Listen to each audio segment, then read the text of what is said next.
estamos en orden de producción. Está China como primer país productor a nivel mundial de este cultivo, seguido por India, Bangladesh, Indonesia, Vietnam, Tailandia, Burma, Filipinas, Pakistán, Japón también aparece, y por ahí aparece un país sudamericano que es Brasil, ¿no? Está en el puesto 11 como productor de arroz a nivel mundial. Luego viene Estados Unidos, en América del Norte, y si seguimos avanzando, y el Perú aparece en el puesto 21, en el puesto 21 aparece el Perú como productor de arroz, o en la estadística de proyección mundial del cultivo de arroz para la campaña 2021-2022.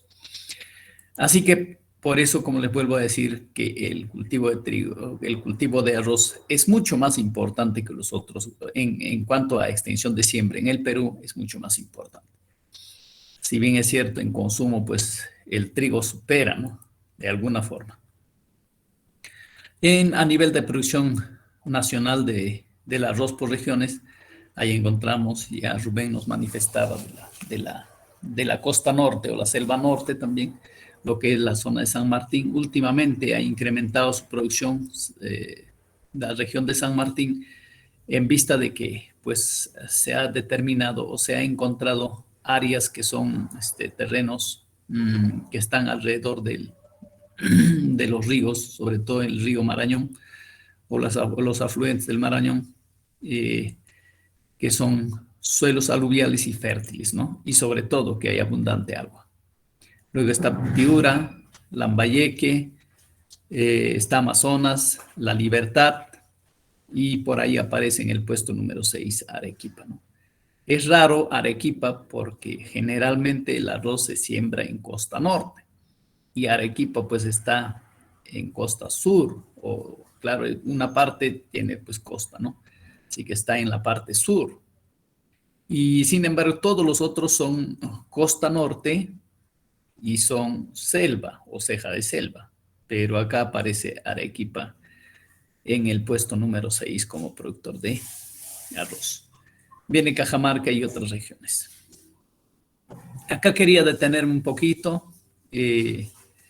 La mayor productividad, escuchen esto por favor, la mayor productividad se logra en la región de Arequipa, donde se obtuvo un promedio de 13 toneladas por hectárea. Luego figura Ancash. En tema de productividad estamos hablando, no estamos hablando en áreas de siembra, en productividad o la cantidad promedio que sacan estas regiones por una hectárea de cultivo de arroz. Seguido por Ancash 11.8 toneladas, La Libertad 10.6, Piura con 8.7, Tumbes con 8.3, siendo el promedio nacional 7.9 toneladas por hectárea. 7.9 toneladas por hectárea. Obviamente esto es en cáscara. Esto es producción en cáscara, no es grano pilado, es producción en cáscara. En los últimos 15 años, el arroz creció a un ritmo de 3.1% en los años 2001 al 2015, principalmente por el incremento de áreas cosechadas, 2% de áreas cosechadas. O sea, se ha estado sembrando más extensión de arroz cada año, donde los rendimientos también han incrementado en un porcentaje menor, en un 1.1%, pero sí ha habido incremento. Eso quiere decir que están incorporando variedades con alto rendimiento, también están incorporando tecnología para el proceso productivo. En este caso, las principales regiones que contribuyeron en este avance fue San Martín, o sea, ahí es donde ha incrementado el área, Amazonas, Piura también y Arequipa. Son las prácticamente 4 regiones en donde hubo incremento en áreas de cultivo, del cultivo de arroz. Con un crecimiento significativo, ¿no? La disponibilidad de agua en estas zonas es un factor determinante para el auge de esta actividad. Sumamente importante. Ustedes saben que la costa, nosotros estamos, que a nivel de la sierra vamos a ver, las precipitaciones pues caen en nuestro país, en la sierra, selva y sierra principalmente. ¿Y por qué tiene importancia la precipitación que cae en la sierra? Pues que la precipitación que cae en la sierra, una parte va a la vertiente del Pacífico. Y esa agua que fluye a la vertiente del Pacífico es el que se aprovecha para el cultivo del arroz, incluido con la caña de azúcar. Bueno, no es el tema por el momento. Entonces, eso es lo que se aprovecha. ¿Qué pasa si nosotros revisamos un poquito la meteorología y dividimos la sierra del Perú en tres porciones? Sierra Centro, Sierra Sur y Sierra Norte. O Sur, Centro y Norte. ¿Dónde se presenta mayor precipitación? ¿En Sierra Sur, Sierra Centro o Sierra Norte? A ver, ¿quién me dice? Vamos a llevar, levanten la mano y participen, jóvenes. Estoy registrando su participación por si acaso. Es mejor que la evaluación escrita.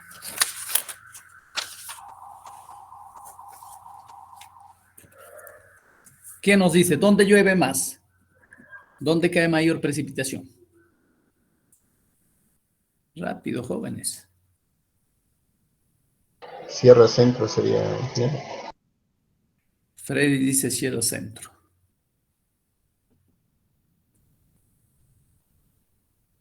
¿Quién dice lo contrario? Ingeniero, buenos días. Sierra Norte, ingeniero. Sierra Norte. Exactamente. Donde hay mayor cantidad de precipitación es Sierra Norte. Y donde hay menor cantidad de precipitación es Sierra Sur. Y un tema intermedio, como dice también centro, es centro. ¿Ya? Por lo tanto, las zonas de producción de arroz están en el tema de la costa, están ubicados en la costa norte, a partir de Ancash para el norte. Ancash, La Libertad, está Lambayeque, con sus dos valles, el valle de Saña y el valle de, ¿cómo se llama esto que acaba de decirles hace rato? Siempre se me va esto de La Libertad. Y Piura, ¿no? Y Piura.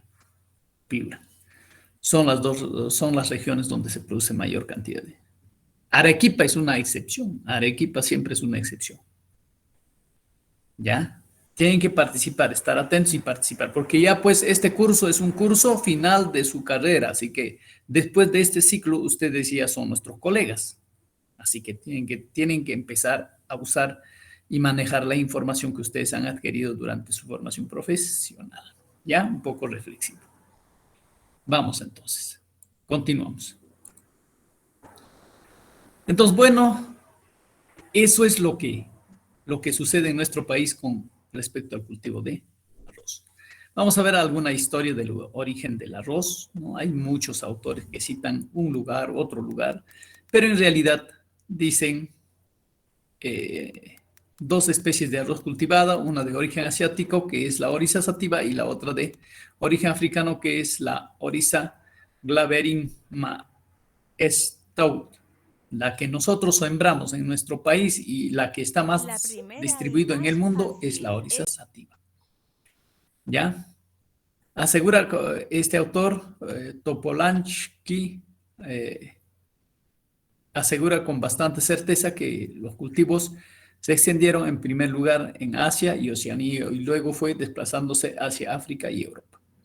Un antiguo manuscrito japonés señala que la siembra del arroz constituía una ceremonia religiosa importante en los 5.000 años antes de, o hace 5.000 años antes de Cristo, ¿no? Obviamente, los pobladores antiguos, un cultivo de gran trascendencia, de gran importancia, pues era muy, muy respetado, digamos, se brindaba ceremonias, entre otros, ¿no? Porque pues de eso dependía la vida, ¿no? Entonces, Fromm, dice este autor, Font, señala que muchas comarcas de la India, en el acto de matrimonio, el sacerdote deja caer harina de este cereal sobre los novios para asegurar la felicidad. Y en esta costumbre debe haberse inspirado la Iglesia, hoy generalizada en el continente, de recibir a los novios tras el matrimonio con una lluvia de arroz también, ¿no? Es una costumbre. Y aquellos que se han casado, que se van a casar, estén preparados para recibir las golpizas con arroz, con el grano de arroz. Bueno, aquí está la taxonomía, reino vegetal y toda la característica de la taxonomía y la especie que es Oryza sativa.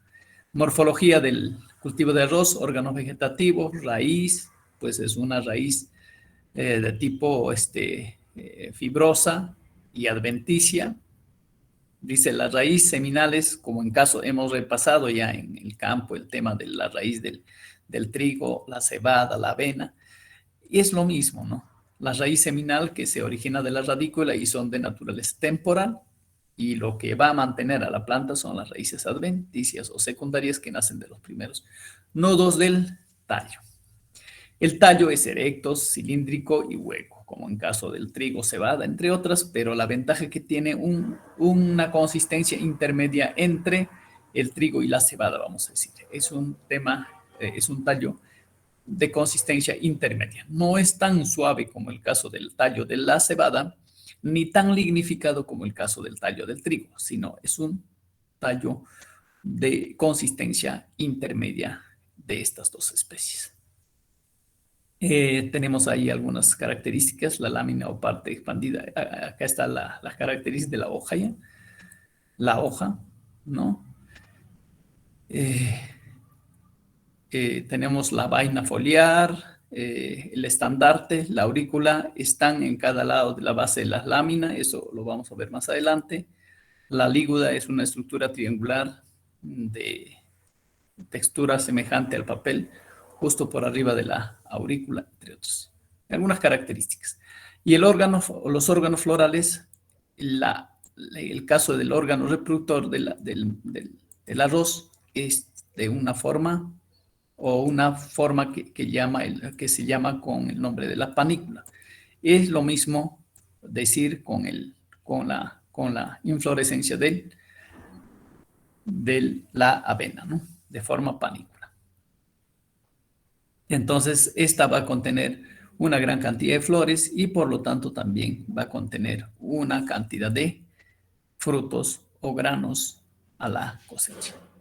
Espiguillas, acá tenemos la espiguilla, contiene una sola flor, hermafrodita, quiere decir que es una flor compuesta, completa, pues tiene el órgano femenino y el órgano masculino, cada flor, así que son por excelencia autógamas, ¿no es cierto? Autógamas.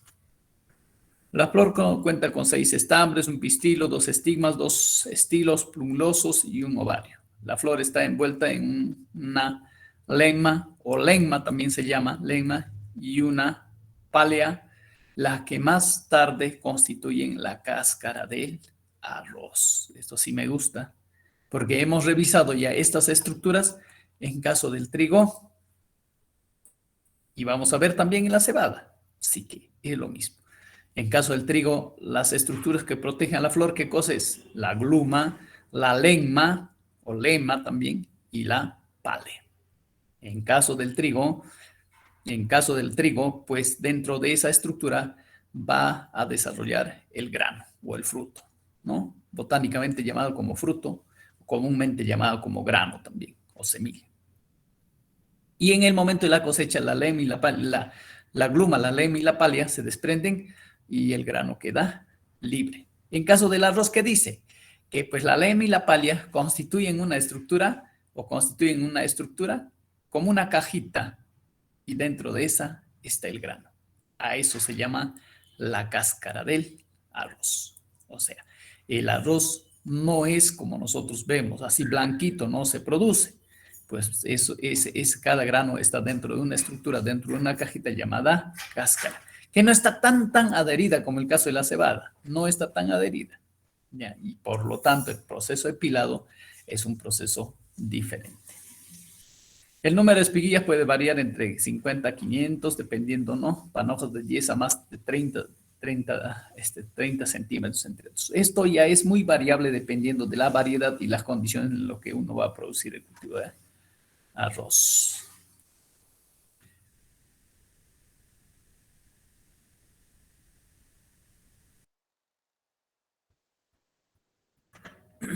Entonces, vamos entonces. Continuamos. El grano. El grano de arroz se compone del ovario maduro, la lema y la palia, la raquilla, las lemas estériles y las aristas. La lema y palia, con sus estructuras asociadas, constituyen la cáscara. Hemos dicho ya eso, ¿no? Fisiología del cultivo de arroz, eso sí me parece interesante este tema. En cuanto a la fisiología, hay que tener mucho cuidado respecto a la exigencia de radiación solar que sitúa en el inicio de la formación del embrión, formación embrional de la panícula y los primeros días anteriores a la maduración completa. Entonces, respecto a la fisiología del cultivo de arroz, es importante la exigencia de radiación solar, jóvenes. Se sitúa entre el inicio de formación de embrional de la panícula y los primeros días anteriores a la maduración completa. Les quiero comentar algo esto. No sé si alguna vez ustedes que van al BRAI o que son del BRAI conocen este tema. El productor de arroz del BRAI cuida mucho su cultivo cuando está justamente en el momento de esta situación, inicio de formación embrionaria de la panícula. O sea, cuando empieza a salir la panoja, en otros términos, ya la gente del BRAI tiene un cuidado muy especial con su cultivo de arroz. Dice que nadie, ninguno de los vecinos que saben que tú tienes en ese estado de producción tu cultivo de arroz debe provocar alguna humareda o debe quemar algo para no perjudicar el proceso de formación embrional del cultivo de arroz. Y hay unas costumbres. Yo he visto, en muchas ocasiones he visto pleitos entre vecinos que justo cuando su cultivo de arroz del vecino estaba ahí y el otro tenía necesidad de quemar malezas para limpiar, para etcétera, etcétera, ha armado un humo y el otro ha saltado y ha dicho, ¿cómo es posible? Justo tú me quieres malograr mi cultivo de arroz. ¿Y por qué? Pues si es que se da esta situación, no tanto es el humo, pero ellos lo han asociado al humo, esta exigencia de radiación solar. Basta que esos días la radiación solar esté nublado, entonces 2 semanas pasó nublado. Ya fue, como decir en términos criollos, el tema del proceso de formación embrional. ¿Qué quiere decir? Que va a haber muchas espiguillas de la panícula van a estar solamente constituidos por lema y palia y adentro va a estar vacío. O sea, grano vano en otros términos. Grano sin embrión o estructuras florales sin embrión. Eso sucede por eso. Y no es tanto por el humo, no es por el humo en sí, pero ellos lo han asociado mucho al humo y cuidan mucho en ese tiempo. Y como les vuelvo a decir, he visto pleitos fuertes. Imagínate que 2 hectáreas de un agricultor estén en ese proceso y justo para mala suerte el vecino quemó algo por ahí y no se lleva bien con el vecino. Y ya esa es la causa para un pleito grande. Que a propósito lo ha generado el humo, que ha perjudicado su cultivo de arroz, etcétera, etcétera. Pero no es por el humo, sino es por falta de radiación solar. Entonces, eso es un aspecto clave que hay que tener en consideración en el proceso de producción de arroz. Y eso es una costumbre que tienen los pobladores de BRAI, ¿no? Y todavía hay algunos que producen algo de... Bueno, el valor nutricional del cultivo de arroz pues es fuente de carbohidratos, ¿no? Por excelencia. 73 a 81% de carbohidratos, entre otros. Factores ambientales que influyen en la producción del arroz. Bueno, la temperatura, como les vuelvo a decir, el cambio durante la antesis o floración, temperaturas menores de 24 grados centígrados puede ocasionar esterilidad en la panoja. Claro, cuando nosotros encontramos un suelo, un ambiente nublado, ¿qué quiere decir? Que la temperatura está baja. A veces se siente corrientes de vientecito fresco, frío, acá en el Bray. Y eso pues es suficiente para que tenga problemas en el proceso de la floración y pueda en la fecundación del grano.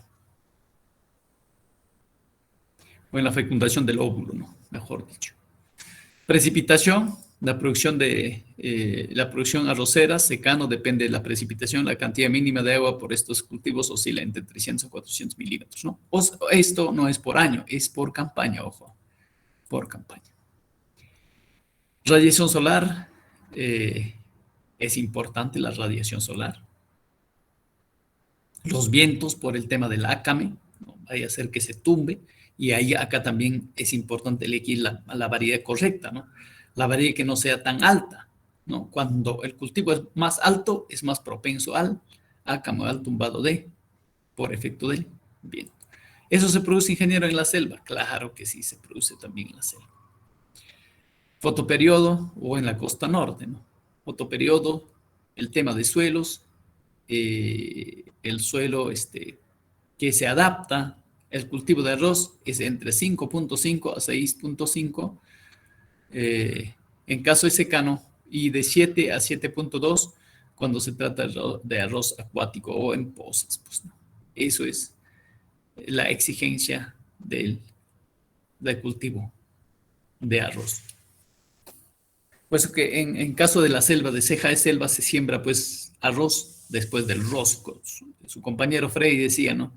Se roza, se quema y esa ceniza es usada como carbonato de calcio que va a bajar el pH y ahí se coloca las semillas. Más adelante vamos a ver con unas estructuras como barretas, pero fabricados a partir del tallo de una especie de palmeras. ¿Ya? Entonces acá tenemos algunas características en cuanto a algunos ejemplos, algún resultado que se ha encontrado con el abonamiento en suelos arcillosos pesados, ¿no? Con unos rendimientos 2.000, 2.700, 2.500, 2.700, 2.800 y el máximo fue 3 toneladas por hectárea o hay más, 3 toneladas y media por hectárea. Este material está en su plataforma para que ustedes puedan repasar, ¿no? Abonamiento, nitrógeno, fósforo, potasio.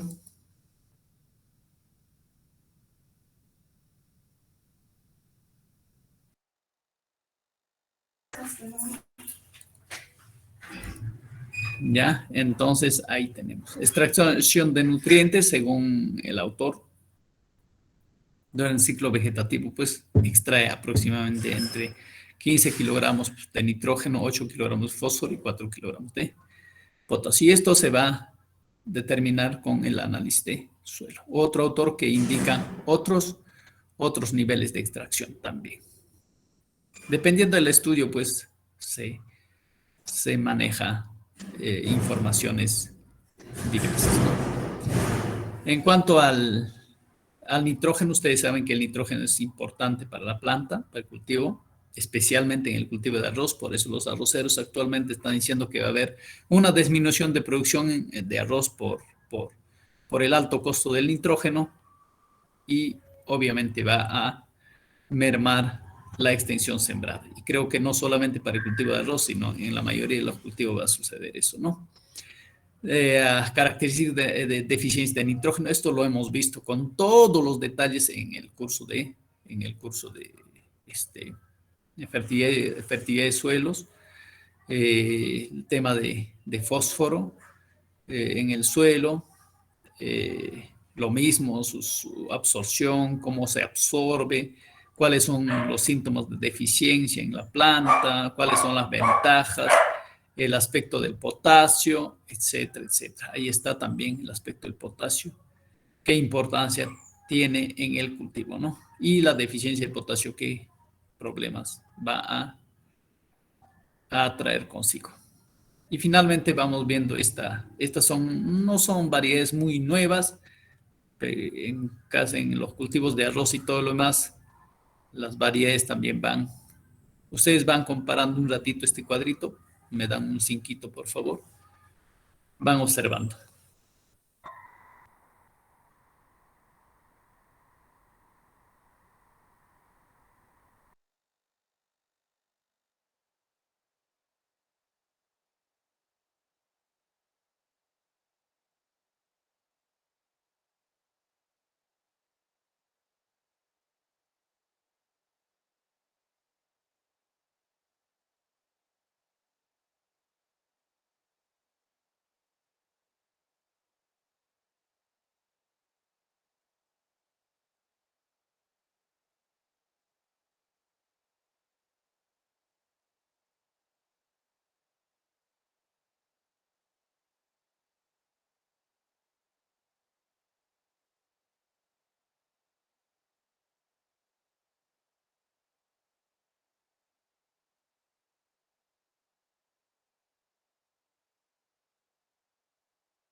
Entonces, podemos encontrar estas variedades, la llana barba, el brasileño, tres mesino, Inea 14, Capirona, Porvenir, tantas variedades que en realidad hay, cada uno con su rendimiento, 1.502 toneladas, son generalmente arroces en secano, ¿no? Esta Inea 14 y Capirona son en pozas.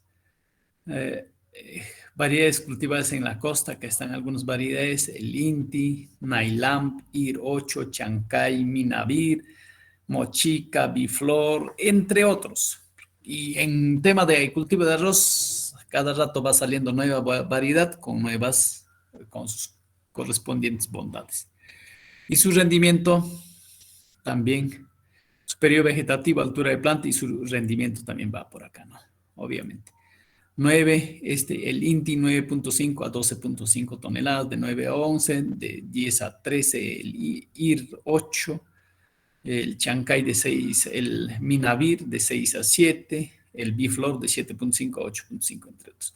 Y también las otras variedades van quedando en relegados prácticamente, ¿no? Salieron, en algo funcionó y luego desaparecen también, dependiendo de cómo se comportan en campo. El tema de preparación de terreno, ustedes han visto que en caso del campo, de los campos, en caso de cultivo en pozas, pues es un trabajo bastante ajetreoso y tiene que haber implementos. En este caso, con el changaycito han batido, tiene un instrumento atrás para batir el fango, el barro, ¿no? Pero en caso de producción en la zona de Chiclayo, ya las maquinarias son mucho más grandes y las mismas maquinarias trabajan ya con llantas de rejas, o sea, con llantas de metal, y con eso mismo baten, ¿no? Hacen toda la estructura. Tienen que hacer el campo como mazamorrita, pues así tienen que hacer, bien menudo tiene que estar. Y hacer las pozas y todo lo demás no es sencillo, pues el trabajo, ser productor de arroz. Operaciones preliminares, labranza mínima, labranza secundaria, siembra, densidad de siembra, aproximadamente 35-40 kilogramos de semilla por hectárea. Época de siembra, generalmente allá en el norte se siembra en verano, puesto que para nosotros el verano para la parte de la sierra es lluvioso, así que pues hay mayor cantidad de agua y esa agua aprovechan, ¿no? Esa agua aprovechan, por eso en esa temporada siembra. He visto que se rota el cultivo en la zona de La Libertad, como en Chiclayo, con el cultivo de maíz. Para época de poca disponibilidad de agua, maíz, y para la época de gran disponibilidad de agua, que es en el momento del verano, pues se siembra el cultivo de arroz. Ahí hay algunas características del tema del arroz, ya de la semilla, ya ustedes saben, ya hemos visto además en el video con todos los detalles. Continuamos el abonamiento. En gran proporción necesita nitrógeno, pero igual fósforo y potasio, como cualquier cultivo, y hay que incorporarle en función de la cantidad de extracción que tiene esta planta para poder dotar la cantidad de fertilizante necesaria. Daber cultural, control de maleza, también hemos visto que se puede usar herbicida, sí, lo usa generalmente. Lo ideal es no usarlo, pues sí, eso es lo ideal, pero a veces los costos de mano de obra incrementan fuertemente. Deshiervos mecánicos, control químico, los riegos, hemos visto ya, control de las principales plagas, sobre todo el tema de pericularia o quemado de arroz. Esto es una plaga que siempre ha existido. Sin embargo, en las últimas variedades vienen cierta forma con algo de tolerancia a este problema de pericularia o quemado de arroz, que es una enfermedad frecuente. Entre control, pues si es una enfermedad fungosa hay que aplicarle un fungicida, ¿no? Hay otras enfermedades como el mentosporio, entre otros, ¿no? El falso carbón, que es un tema de roya. En plagas, hemos visto varias plagas con el ingeniero Julio Vilco o con los entomólogos, hemos visto, por decir, la novia del arroz, que es una plaga muy importante en el tema de la producción de arroz, al cual se llama pues como gusano del arroz también. Ahí está su control. He visto que en algunas zonas es un problema el roedor, en la zona de Campo Verde, en Ucayali. He visto campos que todo alrededor lo habían forrado o sea, lo habían hecho una especie de cerco aproximadamente unos 50-60 centímetros. Todo alrededor estaba cubierto con plástico. Todo alrededor del campo cubierto con plástico, así como un cerco, ¿no? Y era por tema de roedores. Entonces, como la panoja del arroz, como su porte no es tan alto, cuelga pues, abajo y es facilito para que el roedor alcance el suelo, ¿no? No necesita trepar, solamente una levantadita ya lo chapó la panoja. Entonces es un factor. El tema de los pájaros también es otro asunto que sí hay que tener en consideración. Imagínate en selva, pues controlar pájaros es un poco complicado, ¿no? Acá en Quinoa tenemos problemas, pero aún más en la selva por la cantidad de árboles que hay y la población de pájaros también. Condiciones en la etapa previa a la cosecha, el cultivo de arroz. Métodos de cosecha, método manual hemos visto. Mecanizado tiene que ser sí o sí para ahorrar el tema de los costos. Hay cosechadoras especiales que ingresan y ya te dejan prácticamente sacado el arroz. Operación de post cosecha, acá es donde ya tenemos problemas nosotros acá en el BRAE, Ustedes saben que acá en el Bray, pues, se sembró entre 1995 al año 2000 más o menos, hubo proyecto de arroz acá en el Bray, ¿no? Y se invirtió fuerte. En esa vez estaba trabajando la ONG Winrock y trabajó bastante con lo que es cultivos lícitos, ¿no? Entonces trabajó con cacao, café, trabajó con piña, trabajó con arroz. Y el responsable del proyecto de arroz fue el ingeniero Meneses, ¿no? No Rubén, sino Félix Meneses, que es el hermano mayor del finado Félix Meneses. Entonces él fue el responsable del proyecto y se amplió, se habilitó espacios grandes en la zona de Pichari, entre Omaya y Pichari, toda esa parte baja que no era productivo porque era más bofedal, eran suelos un poco pantanales. Ahí se habilitó, se metió maquinaria pesada, se niveló, se hizo los canales de irrigación, etcétera, etcétera. No solamente en eso, también se ha intervenido en Otari San Martín, que es la zona que pasando, está dentro del ámbito del distrito de Pichari, pero ya pasando la capital, en este caso de Pichari, para abajo, ¿no? Entonces, toda esa zona también se trabajó, se amplió, se invirtió mucho dinero. Y el otro fue los pantanos de Samaniato. En ese sector también se intervino, aunque en esa parte fue la intervención mucho menos que en la zona de Omaya y el sector de Pichari, como en Otari San Martín. Se preparó, se hizo asociación de productores de arroz, etcétera, etcétera.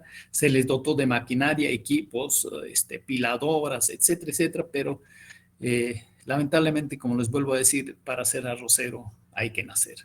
A un cocalero le quieres convertir a que sea arrocero, jamás va a aceptar. Ni a un cacautero ni cafetalero. Es diferente el tema de trabajo de arroz en secano, que diga en pozas. Entonces, este proceso de secado es el que tiene problema la gente en el Bray, ha tenido problemas. ¿Por qué? Porque si ustedes se dan cuenta, en el norte, visto, ¿no? En el norte, en la zona de Chiclayo, en toda esa zona arrocera, el molinero, o sea, la empresa que va a procesar el arroz es el que prácticamente le da ya el costado. Entonces se seca con un porcentaje de humedad alrededor de 16, 15, 16, 18% el grano de arroz. Se cosecha, inmediatamente cosechado, esa tarde ya le están entregando a la empresa piladora, a la empresa que se va a dedicar a pilar. Entonces él ya lo hace el proceso secado de forma adecuada, eliminando el contenido de humedad de forma paulatina. Lo que pasa es que el productor del Bray, ¿qué hace? Como lo hace con su coca, como lo hace con su cacao o su café, pues lo cosecha el arroz y lo extiende en arpilleras o en tolderas a pleno sol del día, a pleno sol. Entonces, cuando hay un proceso de eliminación violenta del contenido de humedad que tiene el grano de arroz, ¿qué va a pasar? Se va a deteriorar. Ahí ya sale prácticamente el grano cuarteado, ya jóvenes. Sale cuarteado y lo llevas a la piladora, a la máquina piladora lo llevas. Lo pila. Y en ese momento de pilado, ¿qué se hace? Se hace con una fricción, frotando prácticamente estructuras, frotando para eliminar la cáscara, que es la lema y la palia, ¿no? Que están protegiendo al grano. En ese proceso, inmediatamente se rompe el grano. ¿Y quién de nosotros quiere, pues, comprar arroz con un porcentaje de arroz partido? ¿No? Salvo que sea para mazamorra, para arroz con leche, salvo. De no ser así, pues pierde calidad. Eso es lo que pasa con el tema del proceso de post cosecha en nuestra zona. Por eso que nuestro arroz de acá del Bray es agradable, es todo, pero es más menudo. ¿Y cómo sacan así enterito en el norte? Pues hacen un proceso de post cosecha adecuado, ¿no? Eliminando el contenido de agua del grano de forma paulatina, no de forma violenta. Para el productor del Bray, que su arroz esté seco ya ese mismo día, eso le interesa. Porque si va a volver a sacar otro día más afuera el arroz, pues es pérdida de jornal, es pérdida de tiempo, etcétera, etcétera. Eso es lo que cree. Pero no se da cuenta que haciendo ese proceso, queriendo que rápidamente se seque el grano de arroz, lo que está causando es un deterioro en los granos, porque el agua del contenido del centro del grano, por su desesperación de salir, va a hacer unas fisuras en la estructura externa del grano, y eso ese grano va a estar muy propenso a sufrir deterioros o que sea grano partido en el momento del pilado, del proceso de pilado. Entonces, eso es el detalle. La limpieza del arroz se hace principalmente con una maquinaria venteadora, entre otros. Con el caso de trigo, cebada, ¿no? Almacenamiento. Resulta que el arroz que nosotros consumimos, incluso se lo retira el embrión. Ustedes no sé si se han dado cuenta. Se hace un pulido y todavía se retira el embrión. ¿Con qué propósito se retira el embrión? Con el propósito de que el grano, pues, al almidón no sea manchado y además no se rancee, o sea, tenga mayor tiempo de duración, con ese propósito. Entonces, si ustedes ven el arroz en la casa, un granito de arroz, van a encontrar una partecita que es un poquito hundido, y justamente de esa parte se ha retirado el embrión. ¿Ya? Moliendo pilado, ese es lo que se llama. Pilado se dice, no se dice pelado. Pelado es cuando nosotros queremos sacar la cáscara del plátano, ¿no? Pelado, pelamos, o la papa, ¿no? Pelamos. Pero en caso del arroz se dice pilado, que es retirar la estructura externa de él. No es que esté mal hablado, se denomina así el proceso de pilado. Acá tenemos el flujograma del proceso de pilado, torba de recibidor, etcétera, prelimpiadores de molino, impurezas, vanos, con un proceso de venteado, pasa con un flujo de aire, entre otros, descascarado, aventadora, mesa para separadora de Pleiadi integral, entre otros, blanqueadora, pulidora, torre de clasificación, partidos grandes, enteros, partidos pequeños, entre otros, ¿no? La idea es que enteros sea la mayor cantidad de proporción. De todas maneras va a salir esto, pero que estos sean en menor proporción, porque el valor le va a dar esto. Este es el que tiene valor, ¿no? Los otros cuestan, sí, pero ya tienen menor valor que este entero. Entonces, la molinera, incluso las molineras en el norte, son los que entregan las semillas, ¿no? Son los que entregan las semillas en calidad de préstamo a los productores, y en el momento de la cosecha también entregan en el proceso productivo entregan fertilizantes en calidad de préstamo, y en el momento de la cosecha pues los proporcionan a los costales para que puedan transportar a través de los costales, ¿no? Si es que todavía se transporta de las extensiones pequeñas en costales. De no ser así, pues se transporta con unos camiones, más o menos como unos volquetes, directamente recogido después del proceso de trillado mecanizado que ejecuta o que está en el campo, ¿no? Haciendo el proceso de trillado. Esto creo que sería uso del arroz y sus productos. Bueno, pues en algún momento todavía la paja del arroz se usaba en construir sobre todo sombreros, el saldo incluso para bebidas alcohólicas. El tema de la paja se usaba aparte hasta antes de la década de 2000, creo que todavía habían colchones con paja de arroz y un poquito de algodón reciclado. El salvado, que también se usa en la industria farmacéutica. Así que el cultivo de arroz tiene múltiples usos. Hasta, como les vuelvo a decir, hasta en la boda se usa el cultivo de arroz. ¿Alguna consulta? Pregunta, participen jóvenes, experiencias. Yo pregunto.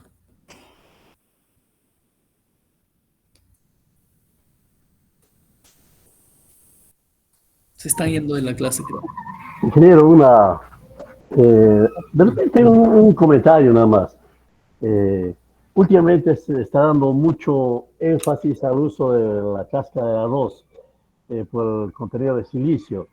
Hay dos empresas grandes en el país que han comenzado a usar, por ejemplo, TQC, Tecnología Química y Comercio, ha comenzado a producir un producto que se llama Magneclean, ¿no? Y es justamente por el uso del silicio. Igual, el quimilgrán es otro producto que ha tomado auge en la tecnología de fertilidad y de enmiendas en los suelos, ¿no? Por el tema del silicio. Ese tema me parece muy importante también, ¿no?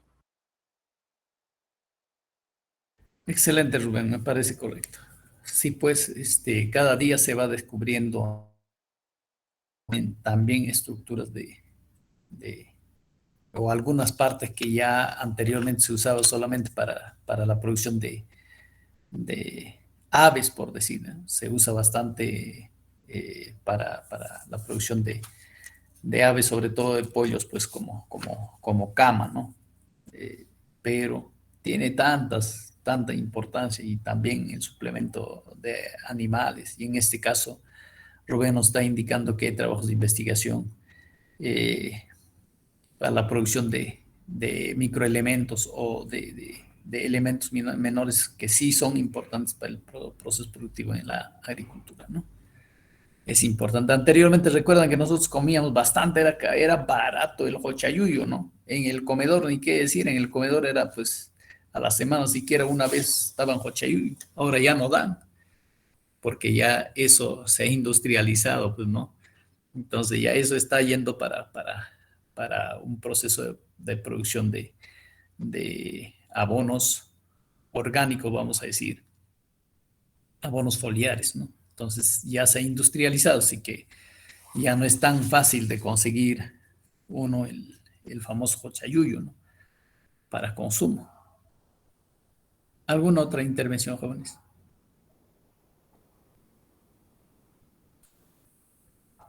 Entonces, continúa. Ese tiempo nos han dado totalmente. Anteriormente, una semana desarrollaba arroz, otra semana cebada y avena. Y esta semana lo tengo que desarrollar los 3 puntos. Pero como son ustedes hábiles y hay material, rápidamente vamos a repasar. ¿Ya?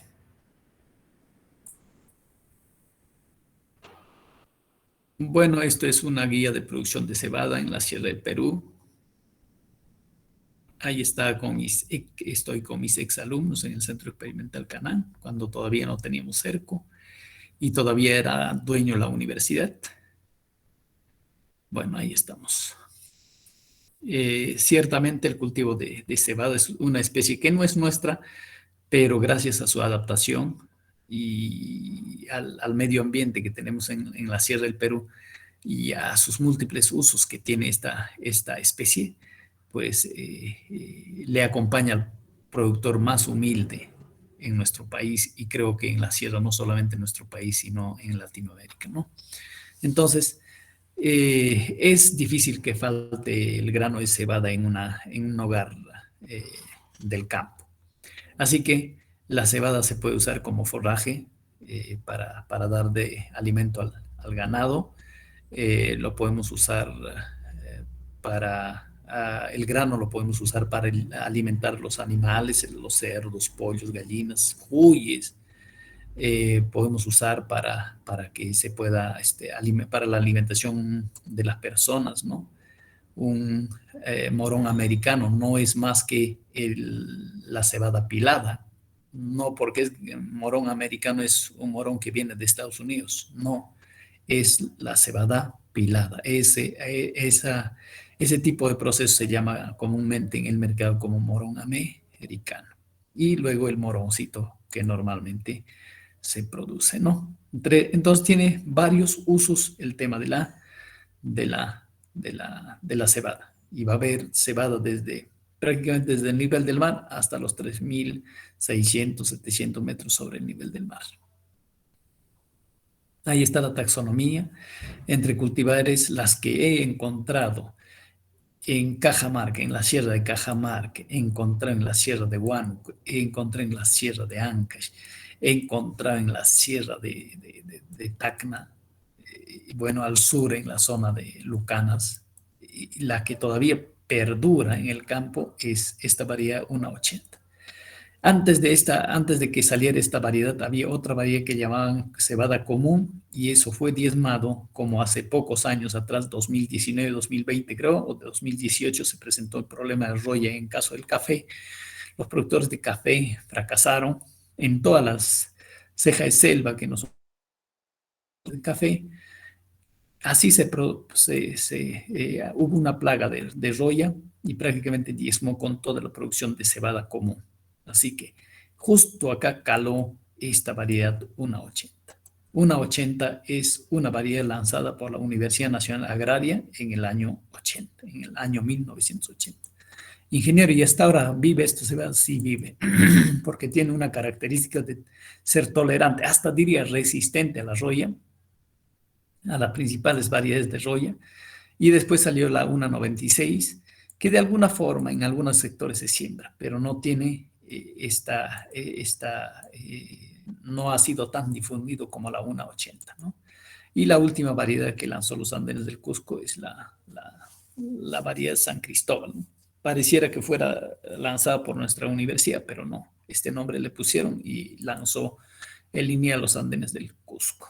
Y otra, que es la moronera, o también llamada como la cervecera. Anteriormente, en la zona Cusco, Apurímac producía para la empresa, en este caso cusqueña, la empresa cervecera cusqueña, pero actualmente ya no se produce porque estas empresas cerveceras ya no demandan grano de Perú, sino importan. Ni siquiera ya no importan grano, sino solamente importan lo que es el concentrado del proceso de la malta.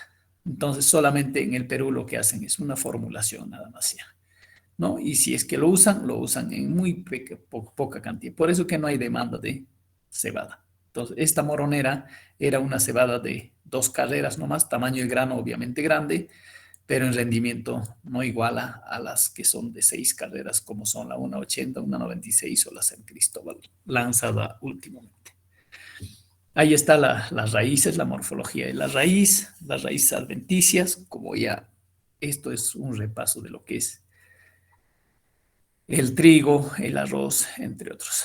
Emite macollos. A partir de la tercera hoja extendida empieza a nacer los macollos y eso va a depender mucho de la variedad. Vamos a poder identificar entre trigo, cebada y avena a través de la presencia de las aurículas, o también llamada y una estructura que se llama lígula, que está en la parte posterior, que vamos a ir viendo en las prácticas de esta semana también como repasando. La inflorescencia es de tipo espiga simple. Ustedes saben que en caso del trigo es espiga compuesta. En caso de la cebada es espiga simple. Vamos a encontrar cebadas con 2 carreras. Vamos a encontrar cebadas con 4 carreras. Cebadas con 2 carreras. Cebadas con 4 carreras. Y cebadas... Acá está, las cebadas de 6 carreras. Esto sí quiero que sepan. Cebadas de 6 carreras, cebadas de 4 carreras, aunque de 4 carreras no es común, y las cebadas de 2 carreras, o las famosamente conocidas como moroneras o cerveceras. ¿Ya? Entonces, encontramos. Cuando se trata de una cebada de 6 carreras, pues de un nudo salen 3 flores. 3 flores salen. Y las 3 flores son fecundas. Si son de 2 carreras, simplemente la flor del medio es estéril y solamente fecundan las flores que están al lado. Entonces, va a haber 2 carreras, carrera quiere decir hileras, ¿no? 2 hileras por un lado y 2 hileras por el otro lado. Entonces, ingeniero, del mismo nudo, de un nudo solamente salen los granos para un lado, el del siguiente nudo para el otro lado. Y como yo lo veo que es como que de cada nudo saliera, pues los entrenudos del raquis son muy estrechos y por eso parece que, aparentemente, pareciera que así es. En cambio, en las cebadas moroneras o cerveceras de 2 carreras solamente, pues solamente el del medio es fértil y los 2 costados son estériles. Por tanto, a un lado va a haber solo una hilera de granos y al otro lado va a haber otra hilera de granos. Por lo tanto, la espiga va a tener solamente 2 carreras o 2 hileras de granos. Esto quiero que sepan, ¿ya? Esto sí quiero que sepan. ¿Ya? Repasan esto. Aquí está la flor de la cebada es similar al del trigo, al de la avena. Los granos de la cebada, las brácteas, la lemma o la lemma, y la palia se pegan al fruto. Eso es una característica de la mayoría de las cebadas. Ingeniero, pero hay una cebada que yo también diría, encontré subiendo del el vallecito de Guaitará para arriba. Hay 2 distritos, a fondo, arriba en la altura, y allí encontré una cebada desnuda, ¿no? Una cebada desnuda que al momento de trillar se desprende, como el caso de la cebada, del trigo, la leima y la palia, y queda solamente el grano. Pero en la mayoría de las cebadas, la mayoría de las variedades de cebada, pues la leima y la palia se adhieren al fruto, ¿ya no? Hacen parte del fruto. Por eso que el peso hectolítrico de la cebada es menor al peso hectolítrico del grano, pues la densidad de la paja, en este caso, la leima y la palia, pues no va a ser la misma densidad que tiene el grano, ¿no? Por eso es más ligero. Pero también existen cebadas con las cuales la leima y la palia se despegan, eso es lo que les hablaba, ¿no? Y en esa zona lo llamaban como chunguina. Y su principal propósito de esa variedad de cebada era preparar la famosa machca, ¿no? La famosa machca, pero ya no tiene ni la leima ni la palia. Una tostadita, una molida y hasta la machca ya para consumir con su lechecita. Y aquí están los granos de cebada, la estructura del grano, del fruto, ¿ya? Está el desarrollo fenológico de la cebada, emergencia, aproximadamente 7 días, crecimiento de la planta, enmacullamiento, 30 días, encañado, nudo visible, 23 días, acumulativos obviamente, buche o bota, emergencia de la espiga o antesis, los 30 días, después, esto es suma, ¿no? Es 30 días después de siembra, ¿no? Crecimiento y maduración del grano, 35 días. La suma de esto es el periodo vegetativo promedio de la cebada. Ingeniero, ¿eso puede variar? Claro, si tú siembras la misma variedad, una 80 en Muyurina, y siembras la misma variedad, una 80 en Canán, y otra una 80 allá a 3.500 metros sobre el nivel del mar, en la zona de Chiara, pues el periodo vegetativo va a ser diferente. Pero ingeniero, he sembrado el mismo día y la misma variedad. ¿Por qué es diferente? Pues es el efecto de la temperatura, la altitud, ¿no? Así es, así que eso va a depender mucho de esos aspectos del factor. Acá tenemos, eso es una gran ventaja que tienen los cereales de grano pequeño. Dependiendo de la variedad, la que tiene mayor cantidad de emitir ramas basales, brotes laterales, bueno, en este caso no son ramas basales, eso es en leguminosas, en este caso es el macollo, tiene pues en primer orden, en emitir mayor cantidad de macollos está el arroz, en segundo orden está la avena, en tercer orden está la cebada, en cuarto orden está el trigo y en quinto por ahí va con centeno, ¿ya? Entonces va a emitir. Imagínense acá, de una sola semillita se logró 3 tallitos o tres, ¿qué es?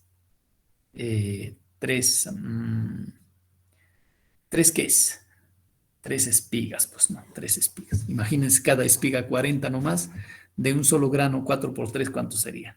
120 granos por uno, o sea, un grano por 120. Por eso es que los cereales alimentan al mundo, pues no.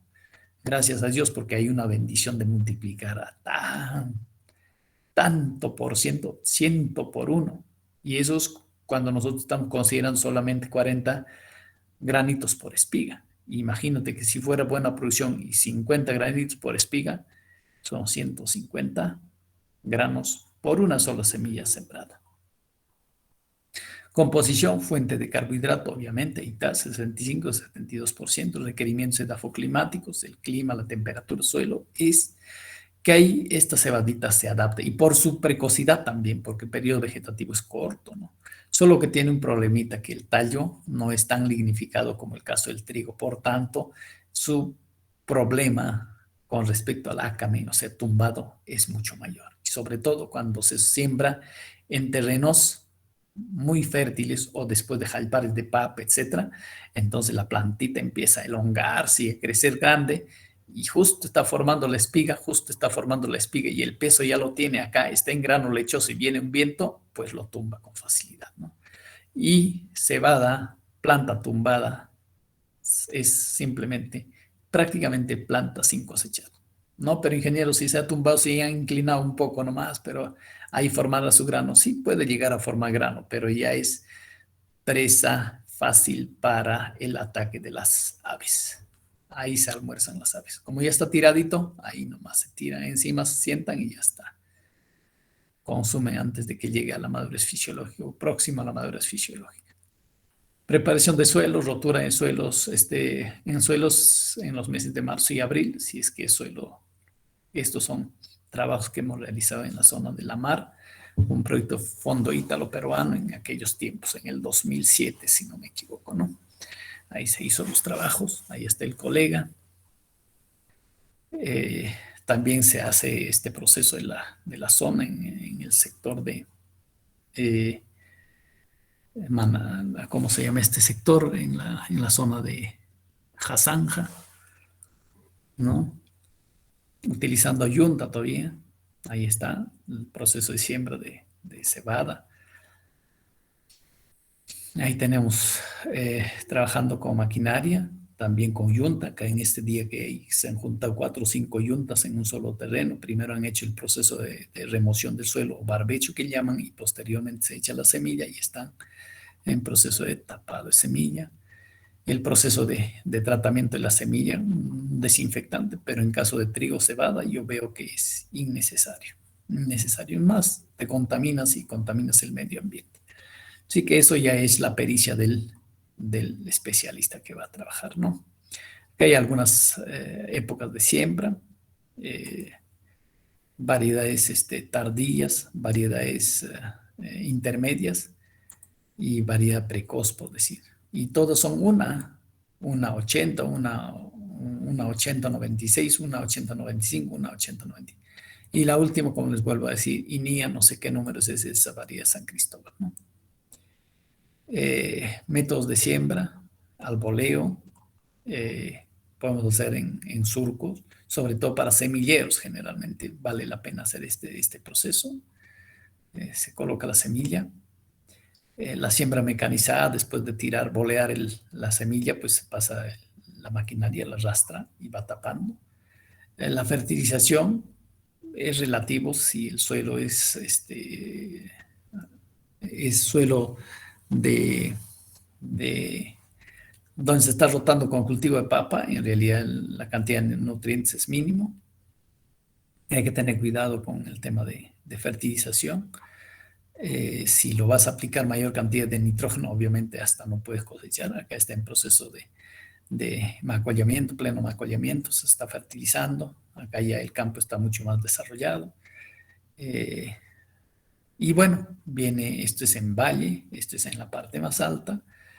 El tema de riego, hay que hacer, para el caso de trigo cebada hay que hacer melgas o camas y regar con un caudal adecuado, ¿no? Y siempre el riego se hace de arriba para abajo, no de abajo para arriba. ¿Para qué? Para que en estas partes el saldo de las aguas que vienen de arriba lo puedes seguir usando abajo. Imagínate que empiezas a regar de abajo para arriba. El salto de las aguas de acá, de las otras tablas, ya no vas a poder usar porque todo esto ya está regado. Así que no hay uso óptimo del agua. Así que siempre en riego por inundación, si vas a empezar, tiene que empezar de la cabeza, o sea, de la parte alta hacia la parte baja, ¿no? Eso es ideal. Eso creo que en temas de riegos se les ha explicado hasta el cansancio, ¿no? Control de malezas puede ser mecánico, puede ser también con la aplicación de herbicidas. Hay herbicidas muy buenos para el control químico de malas hierbas. Pero lo ideal, usando de forma, en el último caso, el tema de los herbicidas, ¿no? El control de plagas es casi nada, pero si habría necesidad en alguna situación, se puede controlar también con productos de franja verde, ¿no? Enfermedad, hasta el momento no he visto, salvo la moronera que sembramos en Canaán, que todavía tenemos un poquito de semilla, o las dos carreras, eso de alguna forma le afecta el carbón a nivel de la espiga. No lo vuelve carbón así total, pero en caso de una 80, una 90, una 96, una 95, la San Cristóbal, no se ve problema como para controlar el tema de la roya. Aparece, pero en las hojas viejas, en las hojas bajas, aparece este problema, ¿no? Sin embargo, en la de este carbón aparece en más o menos será en 2-3% de plantas de la variedad moronera, ¿no? Tampoco es demasiado. Virus del enanismo, entre otros, algunos problemitas y el tema de cosecha ya. Cosecha, y para el tema de cosecha, una vez que ya está este campo, por decir, está listo para ser cosechada en una comunidad donde se ha trabajado, y se corta, se traslada y empiezas estas todavía son las fotos de recuerdo, ¿no? En esta era se habían juntado tantos caballos y actualmente ya no hay ni caballo ya. Estoy hablando de 2007, ¿no? El trillado, el proceso de venteado, este es un problema en el campo. Si no tienes una estacionaria, ¿no? Este es un problema. Tienes que llamar al viento, el viento un día viene, al día siguiente no viene, o viene dando vueltas y no puedes, es un problema. Y luego el proceso es sacar. Y bueno, se ha implementado en ese proyecto ya con estacionarias, cosa que por lo menos con esta estacionaria ya había más facilidad, ¿no? Ya no necesitabas llamar al viento ni nada de eso. Y en los países cerealeros, pues esto es lo que se produce en Rusia, en Ucrania, en Canadá, en Estados Unidos, en Argentina. Ya no se usa costalitos, pues no, así se usa. Y los silos están pues en estructuras grandes, que pueden ser circulares o pueden ser rectangulares, y todo el proceso de transporte internacional se hace a través de los contenedores, que entran aproximadamente entre 27, 28, 30 toneladas un contenedor, ¿no? Dependiendo del tipo de grano, o sea, dependiendo pues el tipo de grano, ¿no? Y bueno, acá se propone algún costo de producción, sí, seguramente se puede. Y las fotografías de este proyecto, pues son de la mayoría son de este proyecto, que es Desarrollo de Cultivos Potenciales y la Agroindustria de Cereales en las comunidades altoandinas del distrito San Miguel, La Mara, Ayacucho. A ver, jóvenes, consultas o preguntas.